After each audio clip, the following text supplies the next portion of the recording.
அஃபஹஸிப்தும் அம் ஹஸிப்தும் an ததுகுலுல் ஜன்னah வலம்மா யஅதிக்கும் மஸலுல் லதீன خلوا من قبلكم. உங்களுக்கு முன்னால் இருந்தவர்களுக்கு வந்த கஷ்டங்கள், சோதனைகள், சிரமங்கள் எதுவுமே வராமல் ஈஸியாக சும்மா தஹஜ்ஜத் தொழுதுட்டு 5 வக்து தொழுகையும் தொழுதுவிட்டு சொர்க்கம் போகலாம் என்று நீங்கள் நினைத்துக் கொண்டிருக்கிறீர்களா? இல்லை. கஷ்டப்பட வேண்டும், தியாகம் செய்ய வேண்டும், பொறுமை காக்க வேண்டும். நமக்கு வரக்கூடிய மாமியாரால் பிரச்சனை வருகிறதா? பொறுமையோடு இருக்க வேண்டும். அது பெண்ணாக இருந்தாலும் ஆணாக இருந்தாலும். சில கணவன்மார் இருக்கிறார்கள், மனைவியுடைய உறவினர்களை வைத்து மனைவியை டோர்ச்சர் பண்ணுகிறவர்கள்.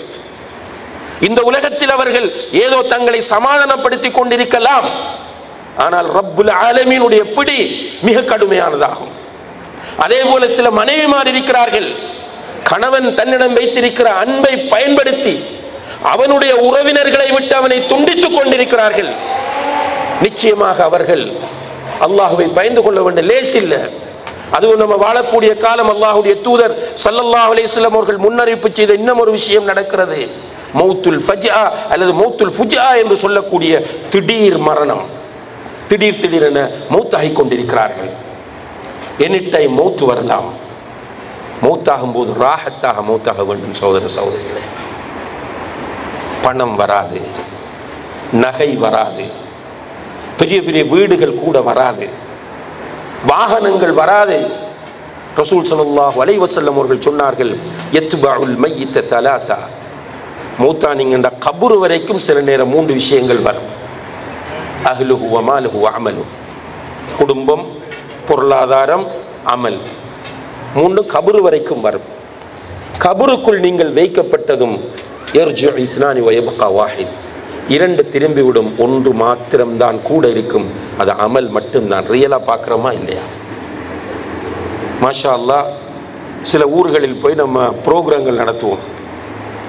அப்போ ஆன்லைனில் லைவாக கேள்விகள்னு சொன்னால் சில பெண்கள் சொல்லுவாங்க, என்னிடத்தில் 200 பவுன் தங்கம் இருக்கிறது, நகை இருக்கிறது, ஜக்காத்து கொடுக்க வேண்டுமா, நான் யூஸ் பண்ணுறதுக்கு வச்சிருக்கிறேன்னு சொல்லுவாங்க. எதுக்கு சொல்கிறேன் என்றால் 200 பவுன் அதுக்கு மேலே தங்கம் இருக்கிறது. மௌத்தான ஒரு சின்ன காதில் போடக்கூடிய நகையை விடுவாங்களா? இல்லை மூக்குத்தி தான் நீங்கள் குத்தி இருக்கிறீர்கள் என்பதற்காக மௌத்தானால் பரவாயில்லை, அந்த புள்ள மூக்குத்தியோட போகட்டும் என்று விடுறாங்களா? அதையும் கலட்டி எடுத்துடுறாங்க. வெறும் 3 அல்லது 5 வெள்ளை துணிகள். இதுதான் யதார்த்தம், இதுதான் ஃபேக்ட். இதை புரிய முடிந்தால் அல்ஹம்துலில்லாஹ் இந்த உலக வாழ்க்கையை வென்று விடலாம். இதை புரிய முடியவில்லை என்றால் நிச்சயமாக இங்கும் தோல்வி அங்கும் தோல்வி. அல்லாஹ் பாதுகாக்க வேண்டும்.